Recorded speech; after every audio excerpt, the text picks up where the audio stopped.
Visi ir ļoti laipni gaidīti. Man un manai valdības komandai ir prieks būt kopā ar jums. Šajā sanāksmē mēs runāsim par situāciju Sīrijas valstī un realitāti Sīrijā pēc iepriekšējā režīma krišanas.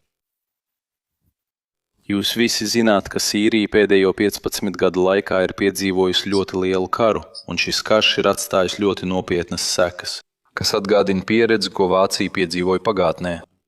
Jā, kas zināmā mērā līdzinās Sīrijai ar ļoti augstu iznīcināšanas līmeni.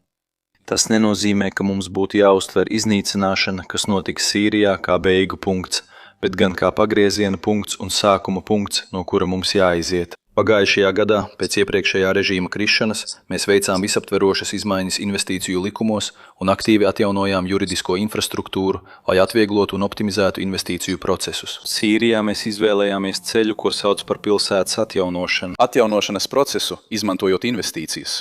Un mēs aktīvi mudinājām daudzas uzņēmumus saskatīt un izmantot Sīrijas unikālo iespēju un uzskatīt Sīriju par veiksmīgu un stabilu investīciju platformu. Daudzveidīgs globālo uzņēmumu klāsts, tostarp starptautiskie un reģionālie uzņēmumi, ir nākuši investēt Sīrijā, un jau pirmajā gadā mēs esam sasnieguši kopējo investīciju apjomu aptuveni 59 miljārdu ASV dolāru apmērā.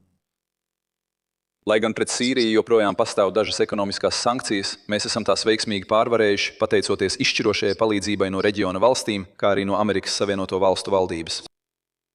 Arī Vācijai bija ļoti nozīmīga loma sankciju atcelšanā pret Sīriju, ņemot vērā traucējumus, ar kuriem reģions pašlaik saskaras.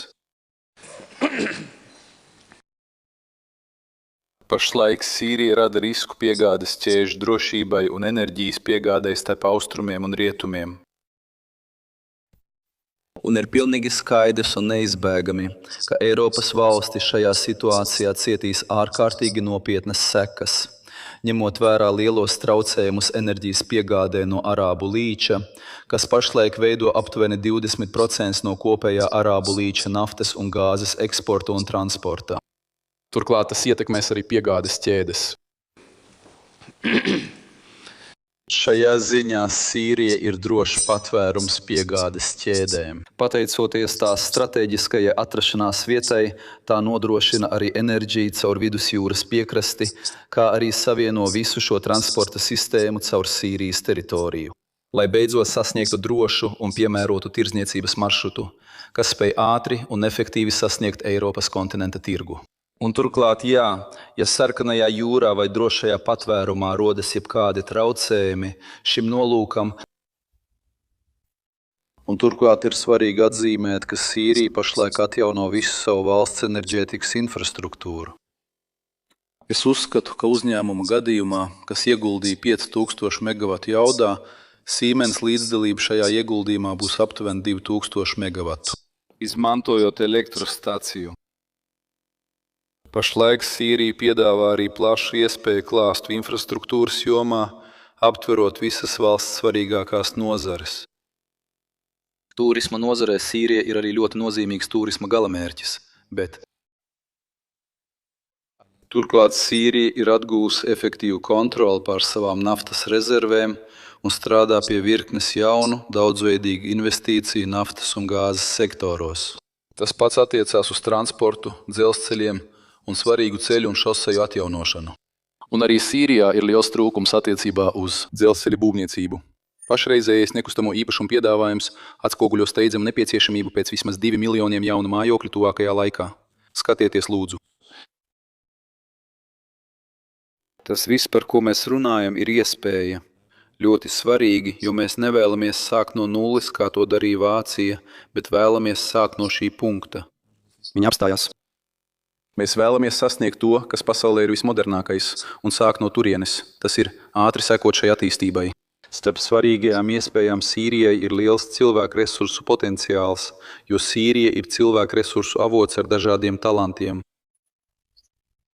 Sīrija ir valsts ar daudzveidīgiem un labi kvalificētiem cilvēku resursiem, kas darbojas lauksaimniecībā, rūpniecībā, banku sektorā, finansēs, turismā un citās jomās. Šodien Vācija uzņem praktiski lielāko sīriešu kopienu.